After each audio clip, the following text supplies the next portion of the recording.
നോക്കുവിൻ പ്രിയ കൂട്ടരെ, ലോട്ടറി ടിക്കറ്റുകൾ, നല്ല നല്ല നമ്പറുകൾ വാങ്ങുവിൻ പ്രിയ കൂട്ടരെ, ലോട്ടറി ടിക്കറ്റുകൾ, നല്ല നല്ല നമ്പറുകൾ.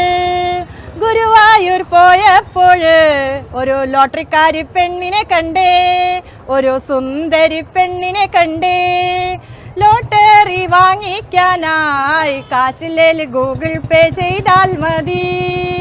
ആൾക്കാർ പലതും പറയും, നമ്മളതൊന്നും നോക്കാൻ പാടില്ല, എന്നാലേ നമുക്ക് ജീവിക്കാൻ പറ്റുള്ളൂ. ആൾക്കാരെല്ലാം ബോധിപ്പിച്ച്, പബ്ലിക്കിനെ എല്ലാം ബോധിപ്പിച്ച ഒരു ജീവിതം എന്ന് പറഞ്ഞാൽ ഒരു പെണ്ണിന് ഒരിക്കലും ജീവിതം മുന്നോട്ട് കൊണ്ടുപോകാൻ പറ്റില്ല. പക്ഷെ ഉള്ളിൽ കരഞ്ഞുകൊണ്ടാണെങ്കിലും ഈ സാധനം നമ്മൾ ഭയങ്കര ചിരിച്ചുകൊണ്ട് വേണം സാറേ. കാരണം എന്താണെന്ന് വെച്ചാൽ ഒരു ബിസിനസ്സുകാരന് അയാളുടെ മുഖത്തെ പുഞ്ചിരിയാണ് ആ ബിസിനസിന് വിജയം കൊടുക്കുന്നത്.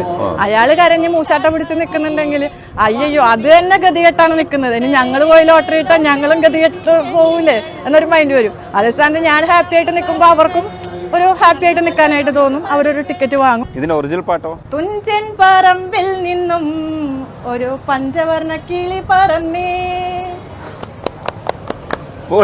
മായ ചേച്ചി ശരിക്കും ഈ ലോട്ടറി വിൽപ്പനയിലേക്ക് എത്തിയത് എന്തുകൊണ്ടാണ്? ഞാൻ ബികോം വരെ പഠിച്ചതാണ്. അപ്പോൾ എനിക്ക് വേറൊരു ജോലി കിട്ടുന്നുണ്ടായില്ല. അതായത് എൻ്റെ മകൾ വളരെ ചെറുതായിരുന്നു. ദിവസങ്ങൾ അല്ലെങ്കിൽ ഒരു മാസങ്ങൾ പ്രായമുള്ള കുഞ്ഞിനെ വെച്ചുകൊണ്ട് ഒരു പ്രൈവറ്റ് ഫേമിൽ ജോലി കിട്ടാൻ അത്ര എളുപ്പമായിരുന്നില്ല. അപ്പോൾ ജീവിക്കാൻ വേറെ മാർഗവുമില്ല.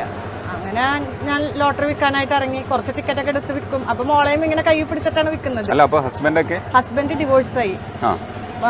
വീട്ടിൽ നിന്നാണെന്നുണ്ടെങ്കിൽ ഒരുപാട് പ്രശ്നങ്ങളാണ് അവർക്ക്. ഞങ്ങളുടെ വീട്ടിൽ നിന്ന് കിട്ടിയ സ്ത്രീധനമൊന്നും പോരാ, സ്വർണം പോരാ, ക്യാഷ് പോരാ എന്നൊക്കെ, പിന്നെ എനിക്ക് സൗന്ദര്യമില്ല എന്നൊക്കെ കല്യാണം കഴിഞ്ഞ് 2 ആഴ്ച കഴിഞ്ഞപ്പോൾ തന്നെ അവർ പറയാൻ തുടങ്ങി. അപ്പൊ നിരന്തരം അതിന്റെ പേരിൽ വഴക്കും, എപ്പോഴും ലഹളയാണ്. ഉണ്ടാക്കി വെച്ച ഭക്ഷണം പോലും സമയത്ത് കഴിക്കാൻ പറ്റാത്ത രീതിയിൽ എപ്പോഴും ലഹള. അങ്ങനെ ഹസ്ബൻഡും ഹസ്ബൻഡിന്റെ അമ്മയൊക്കെ കൂടി തല്ലാൻ തുടങ്ങി. പുറമേയുള്ള കുറെ കൊട്ടേഷൻ സംഘം പോലെ അവരറിയാവുന്ന ഓട്ടോ സ്റ്റാൻഡിൽ നിന്നോ അല്ലെങ്കിൽ പബ്ലിക് എവിടെന്നെങ്കിലും ഒക്കെ കയറി വന്ന് എന്നെ തല്ലുന്ന അവസ്ഥയായി. അപ്പൊ ഈ തല്ലാൻ അവർ പറയണ കാരണം എന്താണെന്ന് വെച്ചാൽ എനിക്ക് മെന്റലാണ്. അപ്പൊ ആ മെന്റലിനെ ഒന്ന് ഒതുക്കാൻ വേണ്ടിയിട്ടാണ് അവർ നാട്ടുകാരെ കൊണ്ട് തല്ലിക്കണമെന്നാണ് പറയുന്നത്. അപ്പൊ നാട്ടുകാരുടെ മുന്നിലൊക്കെ ഞാനൊരു മാനസിക രോഗിയാണ്. അപ്പൊ അതെങ്ങനെയെങ്കിലും ഒതുക്കി തീർക്കാനാണ് അവർ തല്ലുന്നത്. അപ്പൊ സഹിക്കാൻ പറ്റുന്നില്ല. അതായത് ഭക്ഷണം പോലും സമയത്ത് കിട്ടുന്നില്ല, ഈ അടിയും കിട്ടുന്നുണ്ട്, ഒരു കെയറിങ്ങും ഇല്ലാണ്ടായപ്പോ ഞാൻ എന്റെ മോളനെയും വെച്ചുകൊണ്ട് വീട്ടിൽ നിന്ന് ഇറങ്ങിയത്. അപ്പൊ മോൾക്ക് എത്ര പറയാം? മോൾക്ക് ആ സമയത്ത് മാസങ്ങളൊക്കെ ഉള്ളു. എന്നിട്ട് എങ്ങനെ ഒറ്റയ്ക്ക് സർവൈവ് ചെയ്ത് എങ്ങനെയാ? എളുപ്പമല്ല ഒറ്റയ്ക്ക് ആ സമയത്തൊക്കെ ഇറങ്ങാന്ന് പറഞ്ഞാൽ എളുപ്പമല്ല. കാരണം എന്താണെന്ന് വെച്ചാൽ എന്റെ വീട്ടിൽ നിന്ന് ഒരു കെയറിങ് കിട്ടണം.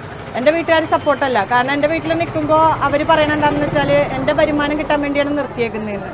പിന്നെ കെട്ടിച്ചു കൊടുത്ത ഒരു പെണ്ണ് തിരിച്ച് വീട്ടിൽ വരിക എന്ന് പറഞ്ഞാൽ ഏതൊരു വീട്ടുകാർക്കും അതൊരു ബാധ്യതയായിട്ടാണ് കാണുന്നത്. പിന്നെ സമൂഹത്തിന്റെ മുന്നിലാണെങ്കിൽ ഒരു നാണക്കേടും.